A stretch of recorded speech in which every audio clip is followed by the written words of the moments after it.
Tua segunda-feira tá braba, bebê? Tá braba? Porque a minha tá braba. Eu sou a Joyce Rodrigues do canal Ler Até Amanhecer e hoje eu vou trazer pra vocês um caso que vocês pediram bastante essa semana, mas bastante mesmo, que é o caso do menininho, tá? Do menininho Caio França de Alcântara, de 7 anos de idade, que acabou perdendo a vida pelas mãos do próprio irmão. Então, eu vou contar essa história numa linha cronológica para a gente entender principalmente quem era esse irmão do Caio, que deu sim alguns sinais aí ao longo do tempo que já dava aí uma ideia de que isso poderia não acabar bem. Então, fica aqui comigo, aproveita, deixa o like de vocês logo agora no começo do vídeo, que é bastante importante. Também verifica a tua inscrição, teu sininho de notificação e me segue, você sabe onde, no @Joyce Rodrigues Oficial. Por lá eu sempre notifico vocês quando sai vídeo novo e sempre que vocês me marcam na postagem de vocês, eu sempre dou um jeitinho de repostar. Não esquece do like, não esquece de verificar. Eu vou chamar a vinheta e a gente já começa. Então, Penny e Jack,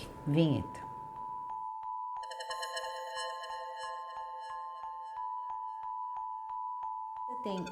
No dia 26 de setembro desse ano, todo mundo aí acabou se assustando com uma notícia que saiu na televisão falando sobre um garotinho chamado Caio França de Alcântara, de 7 anos de idade, que havia desaparecido no Jardim Ângela, na zona sul de São Paulo.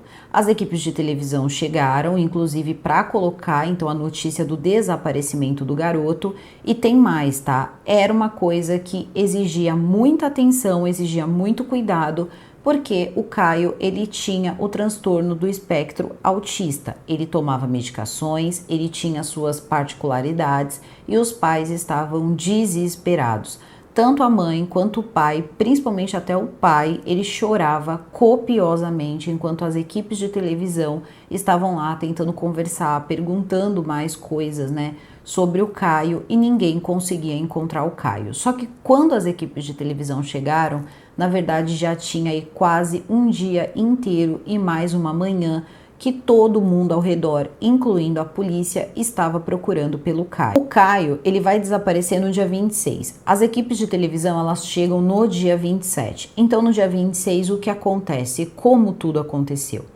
A mãe do Caio acorda para ir trabalhar, então ela tinha uma bebezinha, então ela arrumava a filhinha dela e mandava para a creche. Depois ela se arrumava e ia para o trabalho dela. Só que acontece o seguinte: o Caio, ele ficava por algum tempinho ali, alguns minutos aí, chegando aí no máximo 1 hora, no intervalo de a mãe ir trabalhar e o pai voltar do trabalho. Então o pai pegava várias conduções até chegar em casa, então às vezes esse tempo podia variar de meia hora até 1 hora ou um pouquinho mais de 1 hora. Esse era de fato o único período que o Caio ficava sozinho. Eles não deixavam o Caio sozinho, o Caio também não ficava sozinho de jeito nenhum.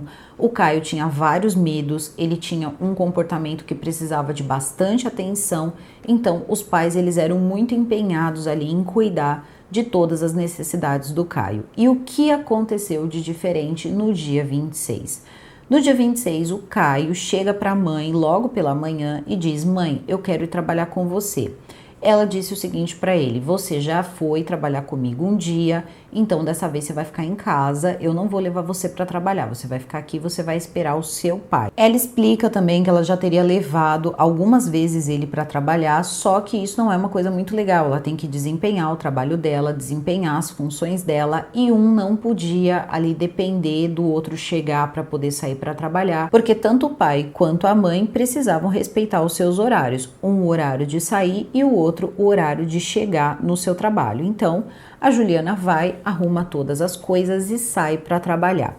Uma câmera de segurança acaba flagrando o momento em que a Juliana passa para ir, então, pegar acho que uma condução ou se encontrar já no lugar para poder ir trabalhar, e algumas outras pessoas que estavam também indo trabalhar. Caio então teria ficado em casa, estaria aguardando pelo pai. 1 hora depois, aí mais ou menos, o pai chega em casa. Quando o pai chega em casa, ele começa a procurar pelo filho. O filho tinha um costume de, sempre que ele escutava o pai subindo ali ou descendo as escadas, ele já chegava e começava a chamar pelo pai. E nesse dia foi um pouco diferente. O pai chega, não tem barulho, a casa tá toda quieta. Ele bate na porta então do filho dele, do Guilherme, que estava dormindo, acorda o filho tinha 19 anos de idade e diz o seguinte: "Cadê o seu irmão? Você viu o seu irmão?" Ele diz: "Não, você perguntou se ele não foi com a mãe trabalhar?" E aí nessa hora o Raul, então o pai, né, tanto do Caio como do Guilherme, ele vai e liga para Juliana, para a esposa dele, e pergunta se o Caio foi trabalhar com ela. Nesse momento, ela fica muito preocupada e diz que não foi, que ele realmente tinha pedido para ir trabalhar com ela, mas que ela disse que não tinha como, que era para ele esperar então o pai chegar. Nessa hora, o pai entra em desespero, começa a procurar pela casa, começa a procurar pela frente da casa e vai de novo no quarto do filho checar com o filho se o filho não tá lá, se de repente o filho não se escondeu.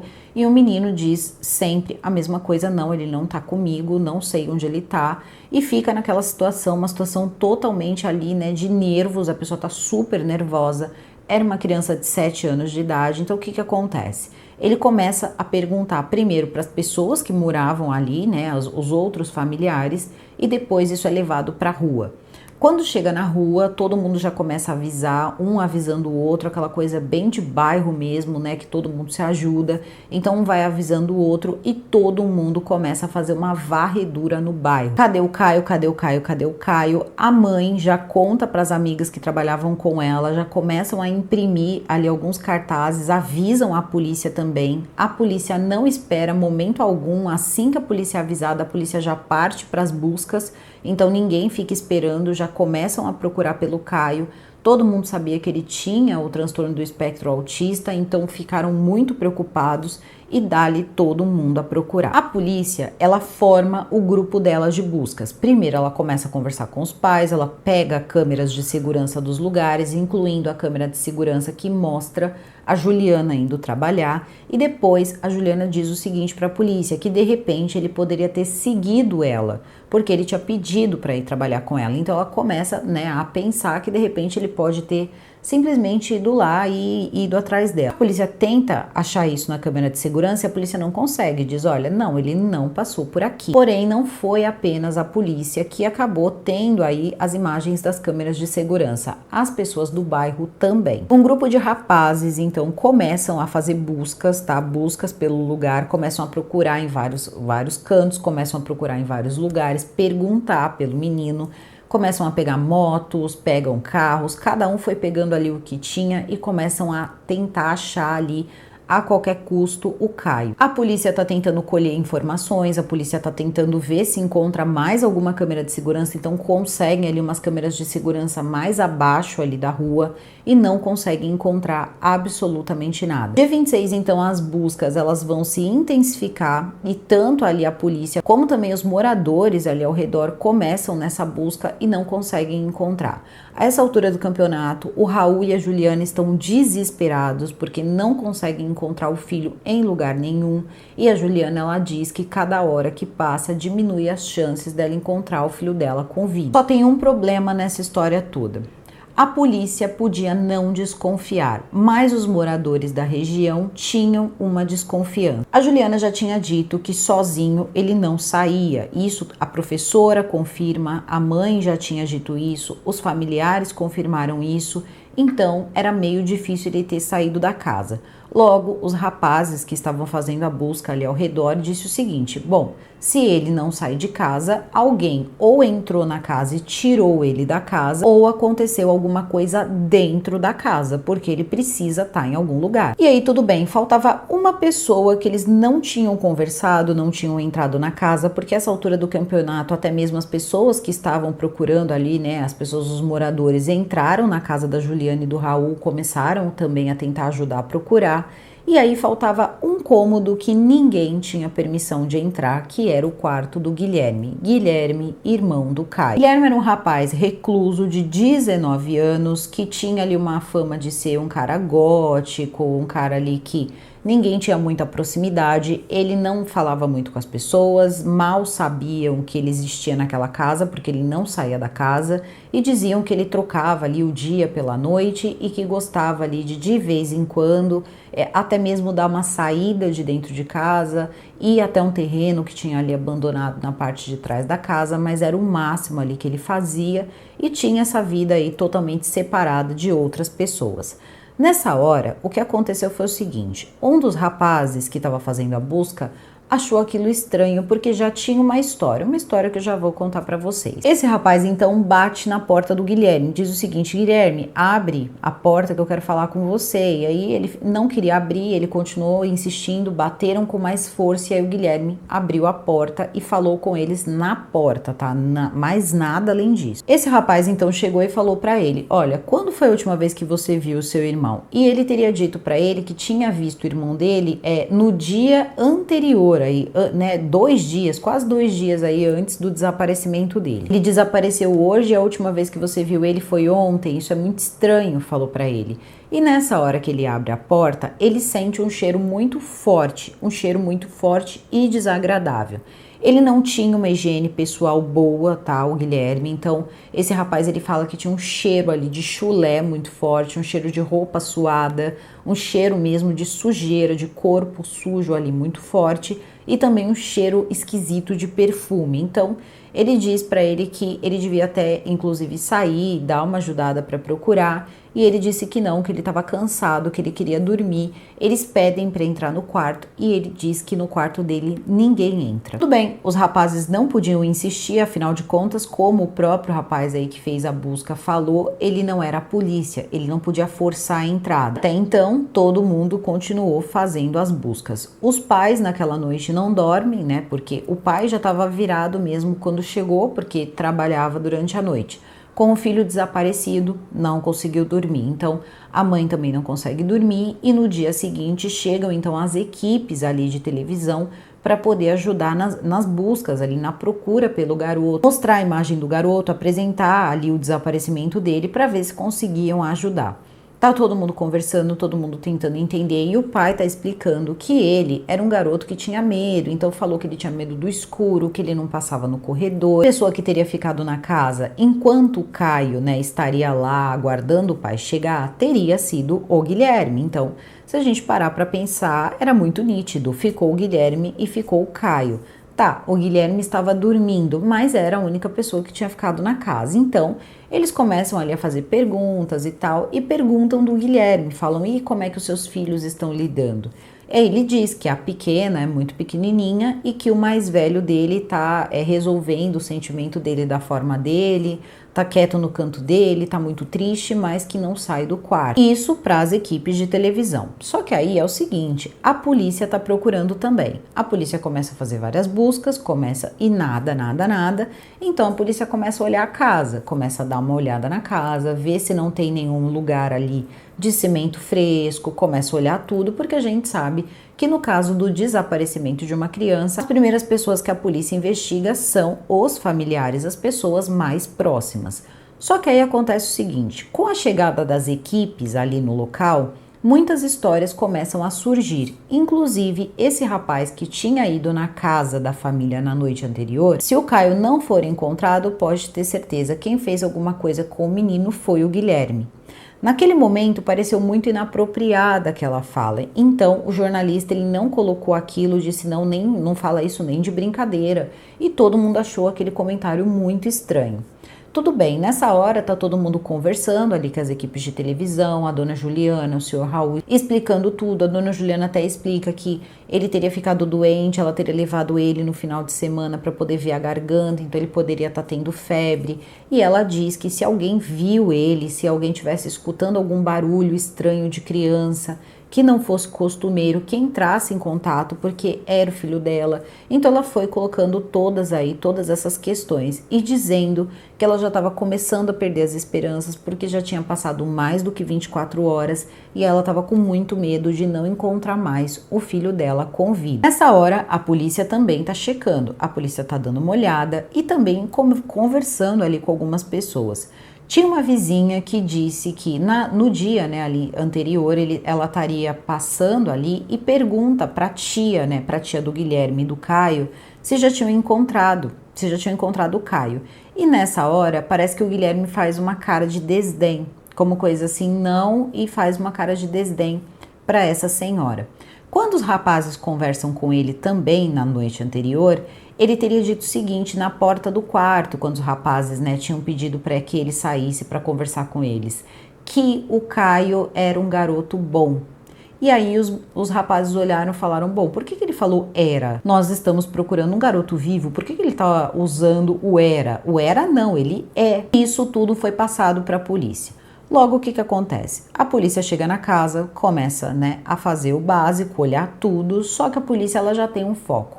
Ela quer olhar o quarto do Guilherme. A polícia então teria pedido para que o Guilherme abrisse a porta. O Guilherme não quis abrir a porta, não quis abrir a porta de jeito nenhum, até que o policial chegou e falou o seguinte, bom, mãe e pai, olha, vocês precisam ir para a delegacia, vocês precisam dar o depoimento de vocês na delegacia. E aí, depois que levam os pais para a delegacia, eles dizem, não, agora você vai abrir a porta, porque a gente quer saber o que tem dentro do seu quarto. Quando o policial abre a porta, né, quando essa porta é aberta, então, pelo policial, o cheiro era insuportável. Um cheiro de falta de higiene mesmo, chulé, suor e tudo mais, muita roupa suada, muita roupa suja. A polícia começa a olhar tudo e verifica o cheiro do perfume, como se ele tivesse acabado de borrifar perfume em cima da sujeira. Então a gente sabe que é aquele cheiro insuportável. E logo que eles entram, também eles percebem que o Guilherme está no telefone. É uma cena em que ele está no telefone conversando com alguém ou se comunicando com alguém quando a polícia entra. E a polícia olha aquela cena dele mexendo no telefone e do lado dele tem produtos de limpeza. A polícia não fala muita coisa, começa a mexer no quarto dele, começa a recolher algumas coisas e vai colocando ali umas coisas num saco, até que a polícia encontra um caderno. Esse caderno a polícia olha, até que chama a mãe, parece que a mãe não tinha ido ainda prestar o depoimento, e eles começam a pedir para ela segurar que eles estavam fotografando. Eles começam a fotografar e tem uma parte que chama muito atenção, entre várias partes ali que chamavam atenção, porque esse caderno era um caderno, no mínimo, curioso, só que o policial bateu o olho numa parte que dizia que se você fosse tirar a vida de alguém, que você fizesse isso perto de uma janela, porque assim o vidro ficaria todo ali manchado e o barulho seria como barulho de chuva. Ele estava fazendo como se fosse um poema, segundo o policial ali, exaltando toda aquela questão ali, né, de tirar a vida de uma pessoa. Então aquilo tudo chama a atenção dos policiais, então eles começam a procurar um pouco mais. Só que não precisou procurar tanto. Assim que eles começam a fazer as buscas, eles também percebem, devem ter percebido pelo menos ali um cheiro já um pouco mais característico, e aí eles encontram o Caio no quarto do Guilherme. O fato era que o Caio nunca desapareceu, o Caio sempre esteve dentro daquela casa. O Caio estava em 2 lugares diferentes. Uma parte dele estava embaixo da cama do Guilherme e a outra estava dentro do guarda-roupa do Guilherme. Nessa hora, até os policiais mais experientes teriam tido um pouco de problema com a situação. Eles precisaram fazer um cordão de isolamento para poder tirar o Guilherme da cena, tirar o Guilherme daquela casa. Nessa hora os pais também não estavam mais lá, eles acabam tirando o Guilherme de lá enquanto a população queria, né, chegar próximo a ele, mas a polícia fez um grande bloqueio para que a população não chegasse próximo. Inclusive depois aquele morador que teria ido na casa conversar com ele, disse que foi muito bom ele não ter aberto a porta, porque se eles tivessem encontrado o que a polícia encontrou, eles não conseguissem segurar ali o sentimento e acabassem partindo para um justiçamento. Então ele ainda deu muita sorte que quem encontrou foi a polícia.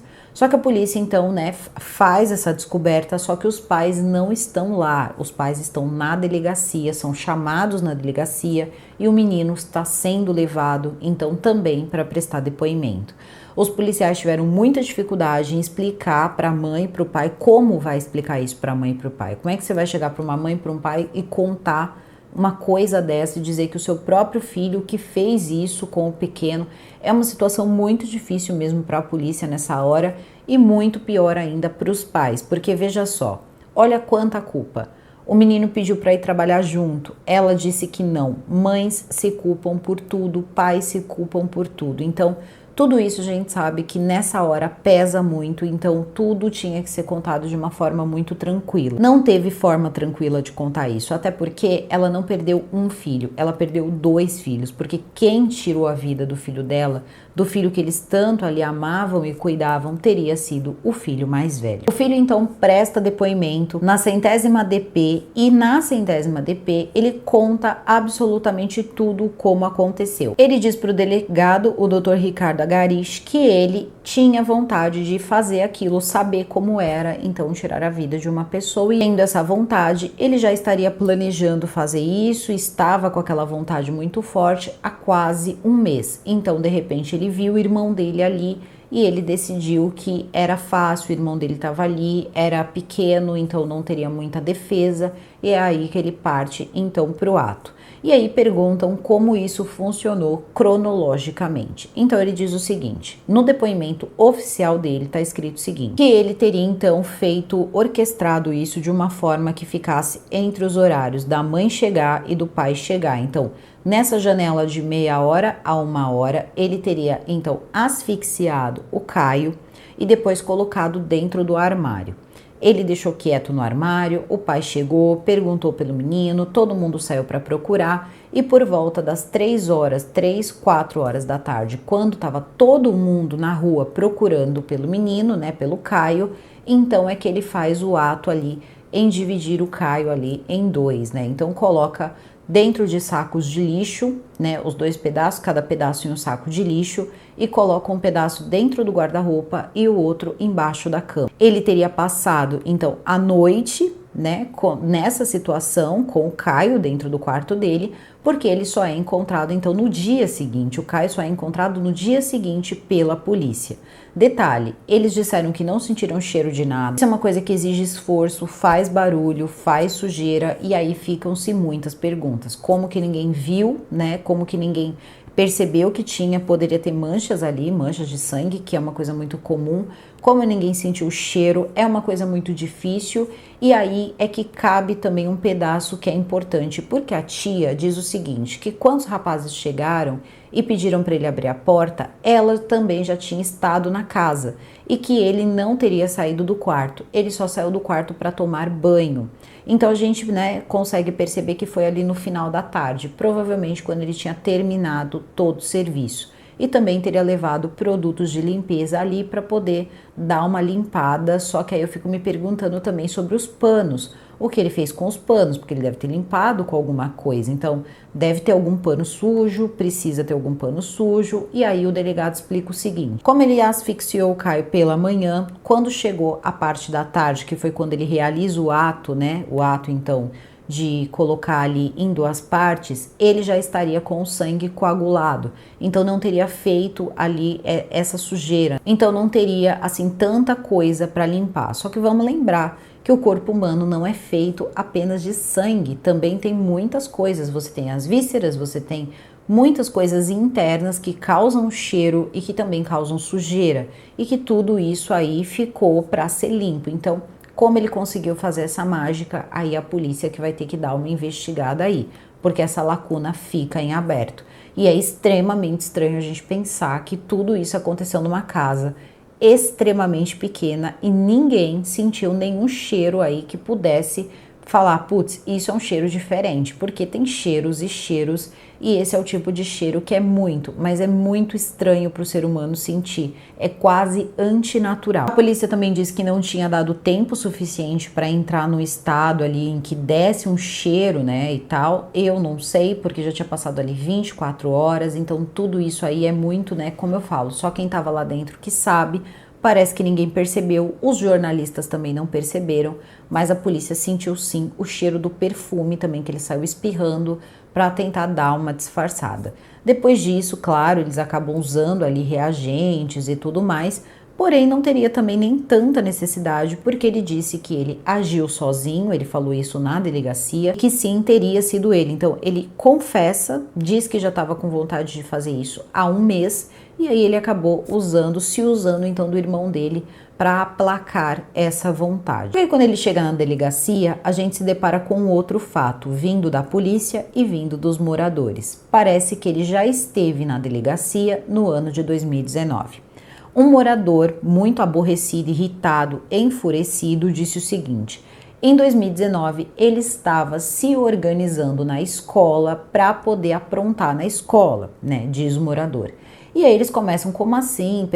Perguntaram e tal sobre o que teria acontecido. Então, esse morador diz que no ano de 2019, ele, junto com outros moradores e a polícia, acabaram então pressionando a escola a ficar de olho no Guilherme e mais alguns garotos, porque eles estariam espalhando coisas pela internet, estariam mostrando ali algumas coisas esquisitas, os filhos foram contando e que eles queriam fazer algum mal dentro da instituição de ensino. Parece que o intuito dele ali era tirar a vida ali de estudantes, entre outras coisas ali que eles queriam fazer, não dava para saber muito bem, é quando surge essa foto aqui, onde ele tá bem magro e ele tá com uma máscara. Ele coloca uma legenda que diz o seguinte: você gostaria de perder a vida com alguém usando essa máscara? Então ele posta essa foto. A escola, ela faz um boletim de ocorrência, alguns professores também fazem boletins de ocorrência contando que esses alunos estariam envolvidos aí nesse plano estranho que poderia aí colocar em risco a vida das pessoas que estavam lá.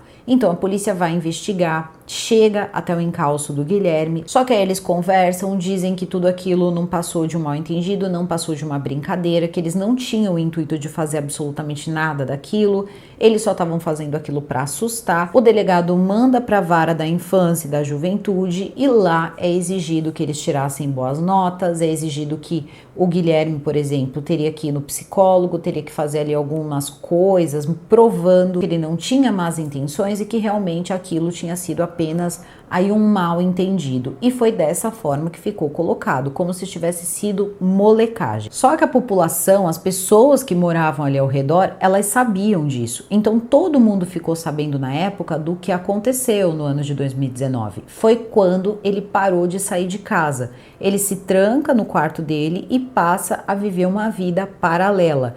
Ele muda fisicamente, começa ali a mudar bastante o corpo, então ele era muito magro, ele começa a ganhar peso. Algumas pessoas diziam que tudo que ele tinha que fazer, até um exercício físico, ele fazia dentro do quarto, então a vida dele era realmente dentro do quarto. E aí a gente percebe também pela vida, né, como era o quarto dele quando a polícia entra, a gente consegue ver televisão, consegue ver computador. Mesmo numa casa muito simples, ele tinha essas coisas e aí a gente também já pode pensar. Quem deu isso para ele foi os pais, porque ele não trabalhava. Então também ele tinha uma vida muito ali tranquila, porque afinal de contas ele não trabalhava, ele tinha as coisas dele, ele podia ficar acordado à noite, depois ele podia dormir durante o dia todo e para ele tanto faz como tanto fez. Ele ficava lá escrevendo nos cadernos dele e aí a polícia dá uma olhada melhor nesses cadernos. Esses cadernos eram listas e mais listas com nomes de pessoas, com números de documento de pessoas que eram ali possivelmente as próximas pessoas que ele tiraria a vida. Porém, ele decidiu começar com o irmão dele, pelo menos é o que ele conta, né? Que ele começou com o irmão dele.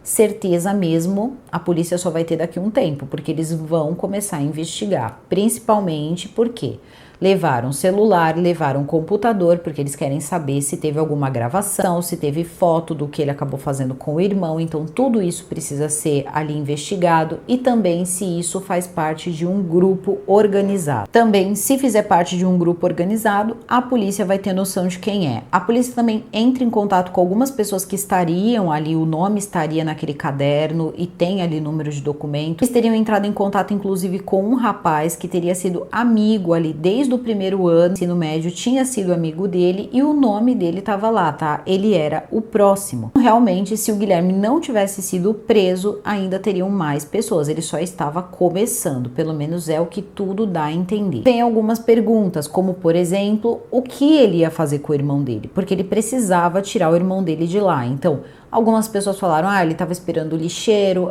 ele estava esperando no seu... Não, ele estava esperando só anoitecer. Uma vizinha já tinha visto ele num terreno que ficava na rua de trás da casa dele. Essa casa, ela dividia o muro dos fundos da casa dele. Então, se ele pulasse o muro dele, ele dava nessa casa. Porém, ele tinha as chaves dessa casa, então ele podia só abrir o portão. Ele teria remexido várias coisas ali naquele terreno, teria mexido em muita coisa, porque provavelmente ele só estava esperando uma brecha, talvez da polícia, daquelas pessoas todas fazendo reportagem, para poder sair com o conteúdo de lá e acabar enterrando naquele lugar ou só simplesmente abandonando naquele lugar e ninguém ali poderia saber o que aconteceu, ou assim pensava ele. Agora, como ele fez isso, as ferramentas que ele utilizou, como ele conseguiu fazer isso sem que ninguém percebesse, sem que ninguém ouvisse barulho, sem que ninguém nada, aí é uma coisa muito difícil realmente de explicar. Não foi dito o que eles encontraram, o que teria sido usado, como teria sido feito esse trabalho, então muitas coisas são levantadas, situações são lembradas, como é o caso da Elise. A Elise era uma enfermeira, trabalhava no centro cirúrgico, então para ela ainda assim foi difícil, e aí a gente para e pensa que para ele de repente foi, parece que tão fácil dentro da casa, e aí fica extremamente estranho a gente pensar que tudo isso aconteceu assim, e esse cara ele conseguiu fazer isso, de repente pode ter recebido ajuda, ele mais uma vez estava no telefone quando a polícia entrou, alguém pode de fato ter ajudado ele, só que para ter ajudado ele, provavelmente ele compartilhou alguma imagem, alguma coisa, é uma parte que a polícia vai ter que investigar. Só que tem mais uma coisa. Caio não foi a primeira atitude violenta, o lance da escola não foi a primeira atitude dele ali fora, né, de uma coisa normal, porque com 12 anos de idade ele teria ameaçado a vida da própria mãe usando uma faca enquanto ela estava grávida do Caio. Eles teriam discutido e ele não pensou duas vezes em puxar a faca e acabar ameaçando a mãe dele. Então, são situações e mais situações. Se a gente parar para pensar, ele começa a agir de uma forma muito ali peculiar, desde que ele era bem novo, 12 anos de idade. A criação dele parece que foi uma criação um pouco diferente da dos irmãos. Eu li também que ele tomava remédios controlados e que também teve alguns episódios na escola de bullying, então parece que ele tinha um problema em relação aos olhos e também à fala, e as pessoas tiravam sarro dele, então em alguns momentos parece que ele teve sim uma condição ali de bullying. Só que a questão toda é, em 2019, esse garoto ele foi preso. Esse garoto foi preso não, né, que não se prende uma pessoa de menor idade. Ele foi levado até a delegacia para prestar esclarecimentos. Depois ele foi lá, a polícia fez o que precisava fazer e mandou para quem tem que mandar, que é a vara da infância e da juventude. Lá ele só teve que provar que ele era um bom aluno e mais nada. Depois disso ninguém monitorou, ninguém ficou atrás, ninguém procurou saber. Ele terminou o ensino médio dele, fez as coisas que tinha que fazer e simplesmente foi um episódio que todo mundo esqueceu. E aí o mais engraçado de tudo é que a gente escuta o tempo inteiro, mas isso são grupos muito difíceis de pegar. Eles estavam com um lá. E nem mesmo uma medida, sei lá, numa internação de Fundação Casa, não aconteceu. Tá, não chegaram a realizar nada? Não realizaram porque a polícia impediu. Registraram a ocorrência e a polícia ficou por vários e vários dias, inclusive tomando conta da escola. Então, talvez se tivessem dado mais tempo para eles teriam conseguido fazer o que eles queriam sim. Já existia cadernos, já existia coisas, anotações, então ele já estava até mesmo postando ali o que ele usaria no rosto, inclusive, na minha opinião, nada original. E todas essas coisas, claro, são as coisas que foram descobertas, fora as que os pais provavelmente devam saber e que a gente não faz aí a menor ideia. Tanto que eles tinham essa corrida, né? Tinham essa corrida de horário porque não podiam confiar em deixar o filho com o irmão que tinha 19 anos de idade, que poderia dar essa ajuda para os pais uma vez que ele não trabalhava. Mas mesmo assim, os pais corriam, um corria para ficar o máximo possível em casa até o outro chegar, e assim, dia após dia, sem poder contar com a ajuda do filho. Perguntaram sobre o relacionamento dos dois, disseram que o relacionamento deles não era um relacionamento ruim, parece que o Guilherme brincava com o Caio. Eles também parece que tinham brigas naturais de irmãos, mas nada além disso. Eram só coisas mesmo do dia a dia, nada que mostrasse uma coisa estranha. Só que era o seguinte, tudo que tinha que ser feito, se tinha que ir em algum lugar, se tinha que ir até a rua, ele só confiava no pai e na mãe. Ele não ia com o Guilherme, era só com o pai e com a mãe. Então a gente já percebe também que ele não confiava tanto assim no irmão dele por algum motivo.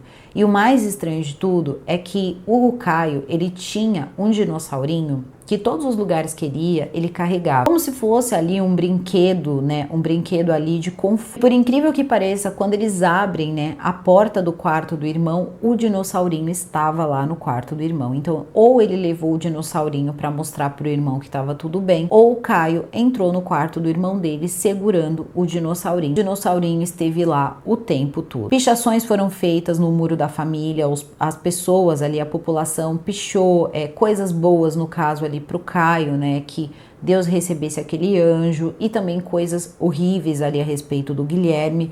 O Guilherme prestou ali o depoimento dele, fez o exame de corpo de delito e teve a prisão preventiva decretada. Então ele está preso, tá? E vai ficar preso aí por um tempo. A polícia ainda investiga. Provavelmente eles vão fazer uma boa varredura naquele terreno, né? Que todo mundo ficou ali meio de olho, que seria provavelmente o local onde ele colocaria o irmão dele. E a polícia está muito focada em descobrir se isso de repente não se trata de mais de uma pessoa.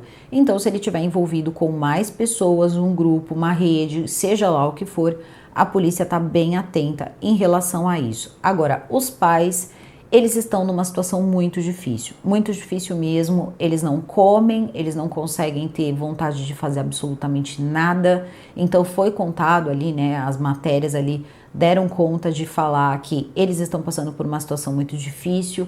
Teve o sepultamento do Caio, acabou acontecendo em Itapecerica da Serra, só que a gente para pensar e nem um enterro, né, um enterro decente, um enterro digno, o Caio teve direito de ter, devido ao que o irmão dele acabou fazendo com ele. Então, e a gente para e pensa como é que uma mãe consegue dormir sabendo que o seu filho mais velho fez isso com o seu filho mais novo. Você perde, né, de uma vez só os seus dois filhos, porque não tem como você ainda conseguir ter algum sentimento por uma pessoa que faz isso, né, com seu filho pequeno, com seu irmão pequeno, e você dizer, não, esse rapaz aqui é meu filho. Então, ela tem muita culpa, ela tem culpa porque ela não levou o menino para trabalhar com ela, não levou o Caio com ela, porque é o tipo de coisa que é muito difícil de você imaginar que pode acontecer. Ah, mas ele já tinha dado sinais, ele já tinha dado indícios, ele era uma pessoa assim um pouco complicada de lidar. Só que ninguém nunca vai imaginar que ele, que já tinha uma relação ali, ó, 7 anos com o irmão, parece que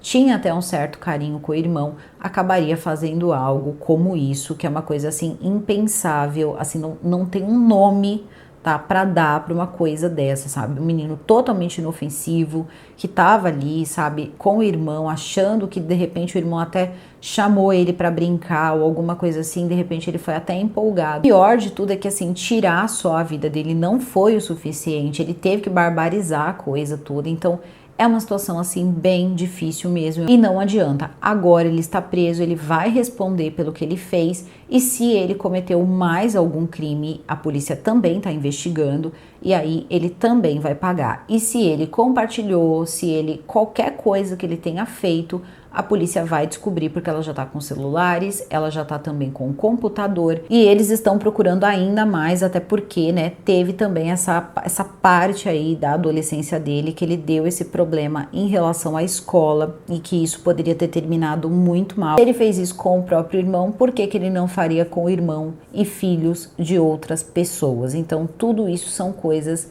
que, se a gente parar para pensar, foi muita sorte terem descoberto esse esquema, né, bem antes, na época de 2019, porque senão ele teria mais do que coragem, mais do que capacidade de ter sim realizado isso junto com outros rapazes. Também foi difícil eles encontrarem um lugar para prendê-lo, porque ele não podia ficar em qualquer prisão, não podia ficar em qualquer cela, então eles transferiram ele de delegacia devido à natureza do crime dele, então eles precisaram transferir ele de delegacia, e agora é aguardar até a polícia encerrar mesmo tudo e dizer, não, ele é o único culpado, ou se tem mais culpados, ou se vai ter um esquema de repente aí desmontado devido a essa investigação. Guilherme, quando falou com a polícia, ele foi totalmente frio, ele contou, explicou como se ele estivesse falando de qualquer pessoa e não do irmão dele. Então em nenhum momento ele demonstrou nenhum arrependimento, nada. Ele foi extremamente frio, ele saiu de casa de modo assim totalmente frio, sabe? Você nem imaginava, ele parecia até uma pessoa mais velha.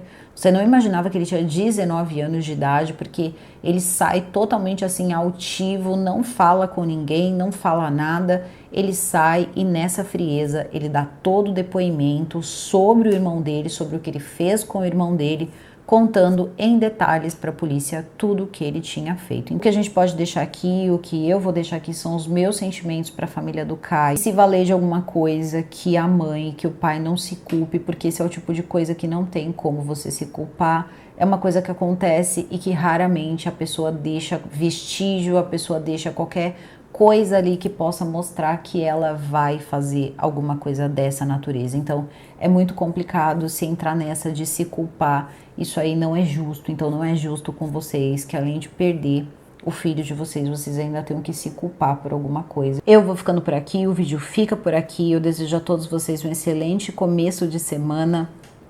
Um super beijo e até o próximo vídeo.